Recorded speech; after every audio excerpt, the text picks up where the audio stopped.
muzima gazini. Baba Musiramu njakuju sedini.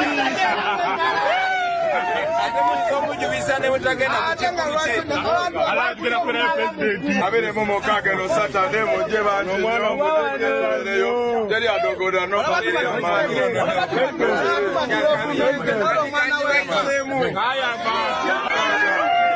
Atidemu mokago chimani nawe Nobody gamba. Tambula.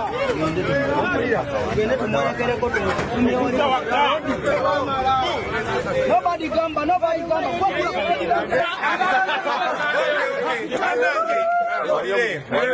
Mwebale nnyo bannange.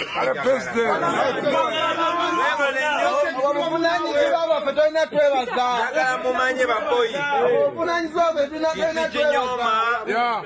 Njagala mumanye nti si kinyooma sikitwala nga kya bulijjo okubeera nga mu abaana ba booda ababeera yala nga muvuga amafuta gammwe okuva ku Simba okutuuka wano e Magere owa booda kuvugira kyesatu otoba ekiro omuvugira kya meka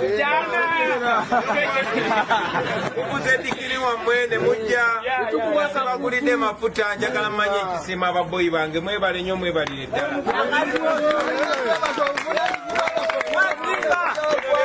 Olaba bino bye mukola nze bimpa amanyi okufayita nga sipowa.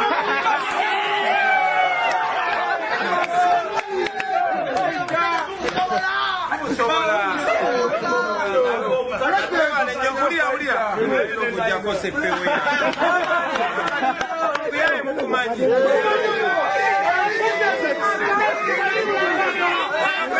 muzima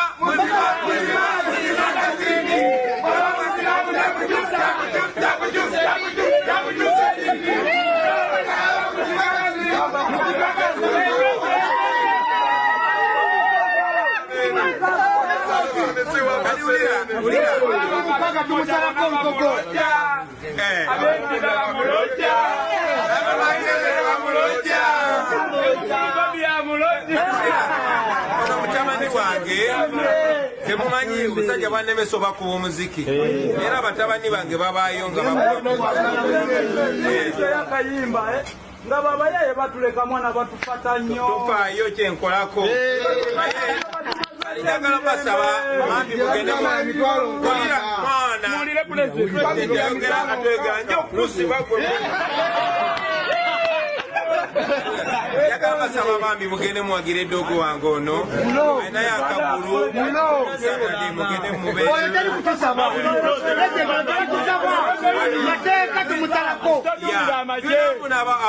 abedirembo atabedirembuma أعوذ بالله من الشيطان الرجيم بسم الله الرحمن الرحيم السلام عليكم ورحمة الله وبركاته Nze Haji Kabogoza omusomi w'edduwa ntereza ensonga z'amaka ebyenfuna n'endwadde ezitategeerekeka. Haji Kabogoza omusomi w'edduwa nsiŋŋaanibwa Ekitigoma ku lw'Ejjinja. Bw'obanga otuuse Ekitigoma mu ttawuni ku siteegi osobola okuba ku nnamba z'essimu ezo z'olaba zitambula. Gwe wenna ali ewala oyinza okuyita ku mukutu gwaffe ogwa WhatsApp ku layini eyo eya MTN obudde bwonna mbeerako. Koli tugamba nti nobeera nga subscribinga likinga atoberenga o sharinga Rasta Pio na Zex Bilangirangi Ekivulu kya ddi Ekivulu kya lunaku lwa mukaaga kyakwosanga kyate wakyali kulanga Zakasanda bi Rasta Pio nga bwana te Musudiya mwe mwizo Sudiya mwana ne mutajja mwe era kyalina bakolera kuba bana abantu bala eyo trick ya kuyita abantu by the way agende nga ayita mu bantu nako lwaleero nencha Mbala Sapio mulaba namuyamba namu polisi netabiyingira Rasta Pio tebaswami Rasta Pio agenda bayo mu kino Ekivulu ate polisi teyinza kiyingira kuba tumulabe ku ebyenjawulo before the Ekivulu nabanga yeyisake kawempe wano nabanga yeyisake kamo chao teri ayinza mukwatako ebintu kasita bibanga tebiri mu docket ya byabufuzi nga biri mu entertainment koziko nga yagenda okuyimba ne twamulaba wano mu Kivulu kya Walukaga Shafiki Fikfa Meika ngabugiriza abantu ne bagenda ne bamubugiriza so ne Zex inchi 10 Bilangirangi erunaku lwa ayina akatu kakola ennaku zino natuka ku stage na pio Messi nagifule kitagassa. That girl is talented. Just that enaku zina abadde atujoga. Ate n'ekirala. Enaku zina abadde atujoga. Ayina ebintu ebiyimbayimba byayimba. Ebiyimbayimba bye freestyle ebyo. Ate nekyakemwagalako nti ba top 3 bonna bamwagala okufaako obufi. Ayina. Nedda Zex omulaba. Jose Chameleone bwe yali alonda abayimbi abatono abanayimba mu ggwanga mujje. Zex inchi 10 gwe yalonda nezeza bafana. Era twabalaba ku stage nga baperforminga basatu mu bayimbi abato. In fact ya Mudra yali Mudra ne Zex be yalonda. Ate ono omukulu era n'omukulu w'ekiwatule gubasaza mu kabu kyaliwe. Namulabayo luli. Otwali egundi, otwali awo ekiwatule. Kyaliwe nnyo era amubongako tamuyinaako buzibu. So Zex muntu ali down. Zex embeeraze zezimatu okubeera nti abantu bamwagala. Ko Zex wajja awantu. I'm making sure. Okimanyi ayinza obbonga naawe emirundi 10. Buli waayita n'atikka waayita n'atikka n'abonga. So Zex ye muntu abavudde ku zero. Ono mwana godi ya mukuzizza. Bobi kuvanga ali muto nga akyasiiga graffiti ku piche. By the way era ghetto search mwe babazulira ne ghetto search eyo yali mu 2 yali 2011 ghetto search eyo mwe bitone kino mwe bakizulira Leza Blade mwe yali Fefe Busi Leza Blade ate yajja luvanyumako Leza Blade line lifanana gravity yo omubi obulungi na ali talented by the way kyamujjako bibiragalagala naye akozesa omutwe mu freestyle bwasalawo kuyimba ku Zedi nga gyagenda okutambulirako weewuunya. So Zex inchi 10 yava mu talent search ne Fefe Busi bwe bamalawo era yali kyaliwe nnyo bwe bamalawo ne bajoininga fire. Fefe Busi ayaka yajjangale muganda we aliwa yenna muganda w'omuwala gundi gwe yafuna ani ono omukulu Nubiani yajjanga n'ekisita kye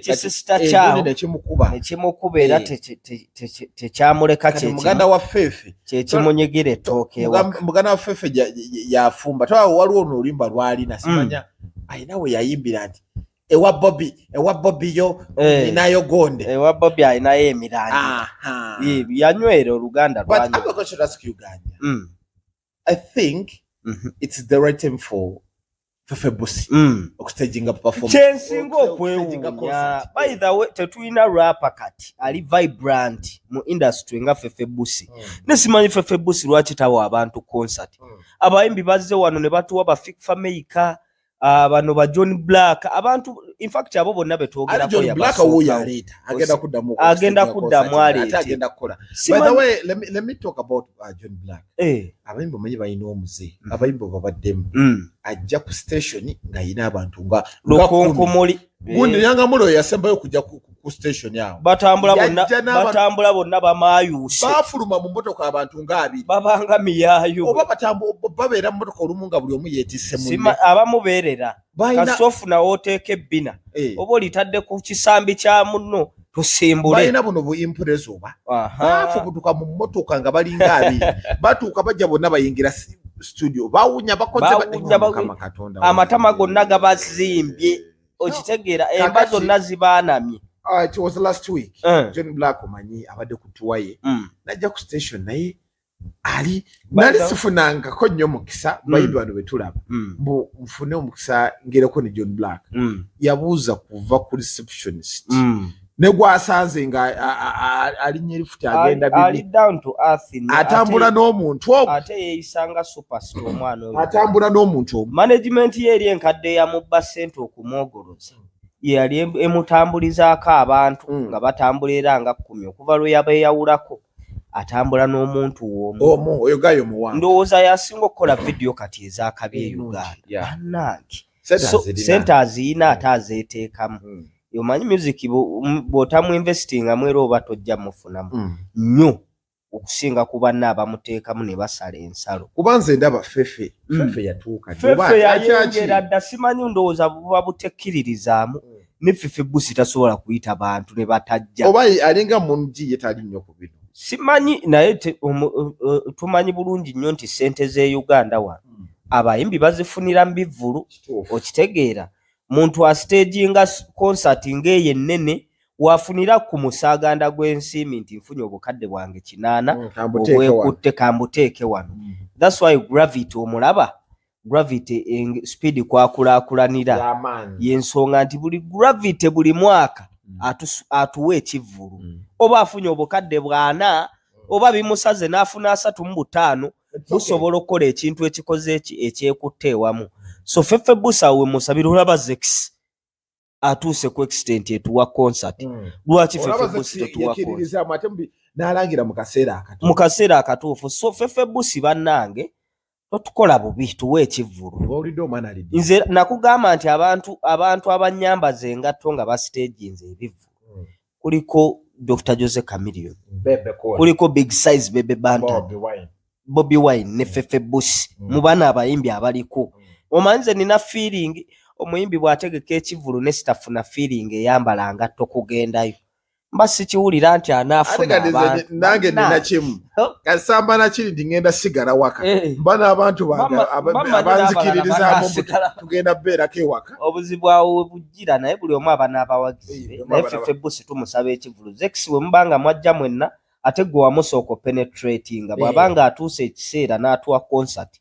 Naawe tuwe concert. Tulabike nti tunyumirwa freestyle. Wawulidde omwana Lydia ng'agamba ate bagenda musayininga mugundi weno bagiyita bata Sonorid Records simasabiri ene yagundi omuli bano bakatereya ne kanda abasitamidde Jigiribati Bukenya ne bamulaga entamatama. Ocho omwana yasitamanga nnyo omuddu banti kaakato agufudde muze omuddugavu oyo yasinga okuleetera naye abiwulira mu ŋŋambo ajja nnyo abasajja mu mbeera kalina olubina ano si mulungi yawo atiisatiisa si kyekyo abasajja si be baagala si mubi nnyo si mulungi nnyo class jukira weetambuza ne bubina zebbino eyingira enkata alina engeri gye lumenya left right lulina olufigo olwamalayo abawala batambula ate abaana babala kati nze nina muwala gwe nali nkwana akyalina mukazi wange menze bakazi bange baba mikwano ennyo nasuula okugulu nadde abaana basuula badda ku picha okwo nakikiza olubina agenda otuuka omugogo gubuluma naye ng'agamba ate kakati bateekamu n'obutiiti kati wobinaza booti akabina akati nga kakusuna ogenda otuuka konna nga kakusunyeesunye muno nga weetaddeko ebintu abaana abawala abo batukolerera abaana batweteekerateekera Katonda yatutonda nga tuli bakweteekera mwana nanoonya kaswitena takomye kaswitena n'alyoka ateekako akakowekowe bonna baba ku bunkenke atunulanga akamommo okimanyi nti n'amaaso bateekako gundi endala nkugambye n'alibikola n'akuteerako takomye okwo beewumogoddemu ebituli mu mayindo okwo konna kutweteekerateekera wangi oyo nno ng'abaalaala amaaso nze ntya buno bwe bateekako buno obukoeko bubakuba amaaso we bamala n'ateekako ne wanja era n'atunulanga kasulubbana gamba bannaaki bano abaana nga batweteekerateekera bamututte eyo bana abaana gye bali Simasafani Records ne bamuwa contract emiryango kwabaddako 3 yayise mugwa mmanyi bagenza obuuza Lydia aliwanga alabika ngadduse twazeemu okumulaba nga bali ku gugundi ono jam session contract naye kolerayo nayo obusolosolo bannanga nti yabadde yaŋŋamba obwedda nti yayimbye akayimba akapeesa mbulabika oliko gupeesa olikaka kati ng'abayimbi omwana oyo bannange kati bwe yatuuse ku Gulunedi ng'amubuuza nti Gulunedi olina kapeesa oba olina gupeesa nti obwedda bonna ababuuza Gulunedi n'agamba eggwanga omanyi kyennina tobuzaabuza bantu nze omanyi kyennina bannange kyabadde mu jam session n'atuuka ku musuuza n'amuteekako ebbina bwati ne Kenzo nno yeeyagalidde mu bukulembeze bwa federation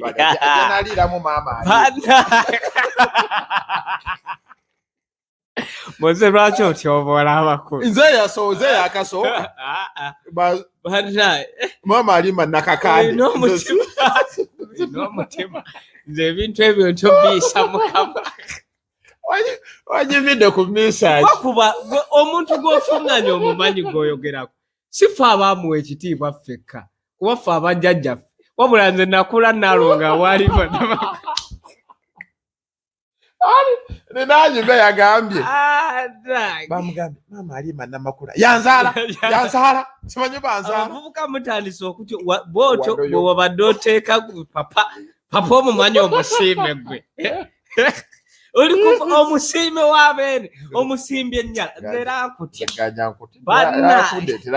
Nagambye ko mbusimusiime. Uboza bwe yeemanyula simanyi yeemanyula. Sinze yaso. Simanyi yamayuka. Luno lugudde lwe lwasooka mumanyula. Bannange temukyawa abantu biti. Lwali luno. Bwe bati abantu Sewungu bwe yavaayo n'agira omukulu Moses Matovu. Abantu ne bavuma matu. Abantu tebakyawera ddala bantu kitiibwa. Nalaba eggaali gye baayisaamu omukulu Lord Fred Seba. Bavumi. Bino bye muwoza simanyi bakafeero. Simanyi bakafeero senga bago. Balegendi bamayi mubawanye ebitiibwa. Babasu senga balamu senga mu bakyobola. Abaana b'abantu temulina mpisa. Omuntu yabuuza kimu. Seba todo oyo muyaye semuyimbi. Tomugamba lwaki. Senga yafadda. Legend yakwanga nnyo kati nga takuba. Bantu mmwe. Bannange muwa abantu abakulu ebitiibwa. Abantu bano batyoboola. Ate n'olaba. Asoyingira gulire buli omu alina endowooza y'oba kiki. Ate bano abaana baamayuuka. Bwe tujja leeta busuutisuuti na bukanzu bwa mule.